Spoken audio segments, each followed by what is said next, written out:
Wildlife photography can take you to some absolutely fantastic places, but let's face it, not all of us have the budget to go on exotic holidays every weekend.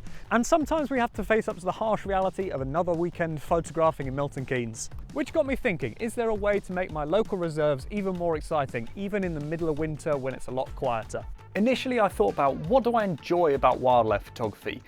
And I think I can break it down into 3 elements. The first of which is species-oriented goals.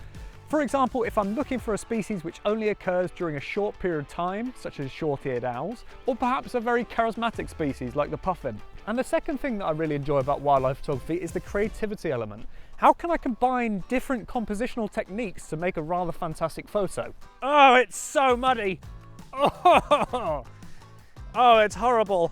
I'm definitely regretting filming this introduction in a really muddy field. And the final thing that I love about wildlife photography is the technical challenge. For example, how slow a shutter speed can I use and still get a sharp shot? And so today we're going to be combining all these elements into a wildlife photography bingo challenge. Now for this, what I've done is I've created a bingo board using an online tool that I'll link to down in the description down below should you want to give it a go after this video. And this is the board that we're going to be using today. As you can see, it includes species that we might see today, such as herons and long-tailed tits. And there's also creativity challenges, like trying to get a reflection shot. And finally, there's technical challenges, such as trying to shoot with one hand. Now, this definitely sounded funnier in my head, but when I've said it out loud, it kind of sounds a bit stupid, but I've already made the bingo board, so we're going to roll with it. And so today's goal is to try and get 5 in a row, all from my local reserve. Let's get started. So I've just got into the woodland hide. It's already fantastic. The birds are singing and they're coming down for their morning breakfast. So that would be definitely my first tip. If you are going to do something like this, make sure you get in early because you get that wonderful soft light and you might even be lucky enough like me to have it all to yourself. We've got a couple of birds just coming to join us. And actually that's a blue tit right there, which is one of the species on our list that ticks off not only backlight but blue tit as well. So that's quite a result there.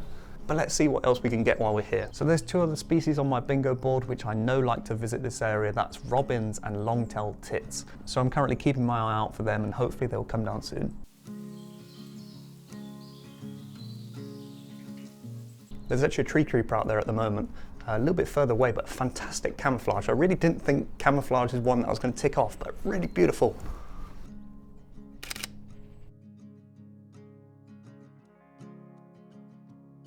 So there's a jay just down here. Now this is a species that I never get because they're so skittish. I find that whenever they appear, they just leg it. So this is wicked. So I wasn't expecting that. Usually the jays, when they're here, they sit really far up in the trees and when they know you're in the hide, absolutely bolt it. Now it seems like such a simple animal, but it's one that I looked for such a long time. I've never had them down this close in this hide, so that was absolutely fantastic. And as the morning went on, there were other species that joined me down the hide, including this beautiful robin. And we also got the first of our 2 mammal species that we were looking for with this rather shy looking squirrel. Now there's one silly one on the bingo board, which is take a photo with one hand. Given that I'm the only one in the hide, I think that's a perfect opportunity to try it. I'm going to do it completely one-handed. So what I have here, this is a beanbag, which is essentially going to give me a bit of a support when I'm doing this, and I'm going to pop it on the windowsill up here. You're going to have to keep me fair, okay? Okay, so what I'm going to do is I'm going to set it to 600 now, like that. Thank you, push-pull. I'm going to go like this. I'm going to try not to throw it out the window. Perfect. This is when all the birds disappear and they don't come back. I'm just sat here. The jay's back. One-handed jay photo.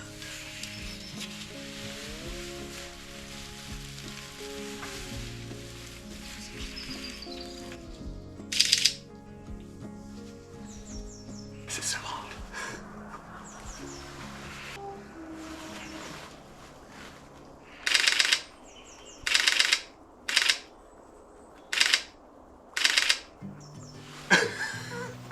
Yes.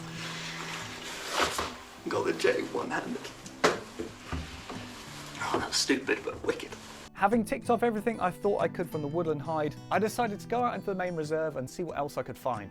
Okay, so I'm now down at the other end of the lake and it's beautifully still, so I think this could be a perfect place to try and get some reflection shots. And in fact, the overcast day is actually really helping with this because it's giving it a really flat colour to all the water.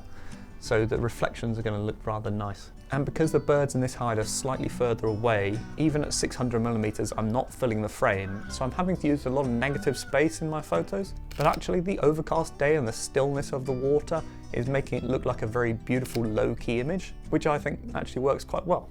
Now as the challenge was progressing, I could feel myself getting enthusiastic about species that I'd long overlooked, and even ones that weren't involved in the challenge at all. And that's a great white egret coming through now, that's really pretty. Now with the bingo boards filling up nicely, I wanted to be more targeted with my effort, and I didn't feel like I'd be able to tick off the remaining items from just sitting in hides, so I decided to go for a walk around the reserve, which is when I stumbled upon this. So there's a couple of muntjac just through here, and it's actually a mammal that I've been trying to find all morning and they've been eluding me, but there's three, which is wicked. So there's a male, who's the one closest to us with the horns. And in fact, they're the only sort of deer species which will have horns year round. And there's two females as well behind. So maybe not the best shot in the world, but that is a second mammal for us, meaning we can tick mammals off the list. Okay, so I quite like the look of this little entrance here. Shooting at 150, I can just about get the sides in. And if I get down low, then it frames quite well with the sky. I just need a bird now, so I'm going to sit and we're going to wait.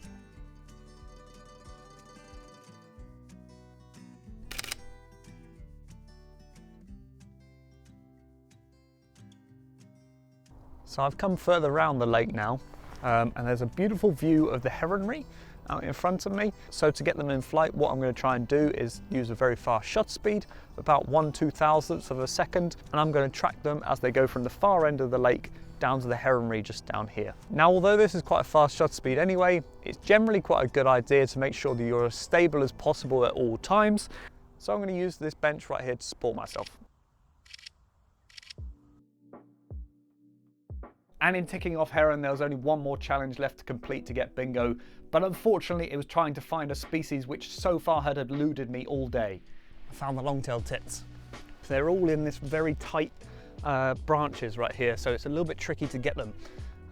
Just trying to pick them out with the autofocus is really tricky. Now the combination between these tiny energetic birds and the intricate branches was only giving me fleeting chances to try and photograph them, and I just couldn't get a shot that I was happy with. Oh, this is so annoying. And with each passing moment, the birds could have flown away and I would have missed my chance. Oh, who knew such a tiny bird would be such a pain to photograph? They keep moving down. This was supposed to be a 20-second segment just saying, yep, found long-tailed tits and photographed them, but yeah, who knew such a little bird would be such a pain to photograph? But finally.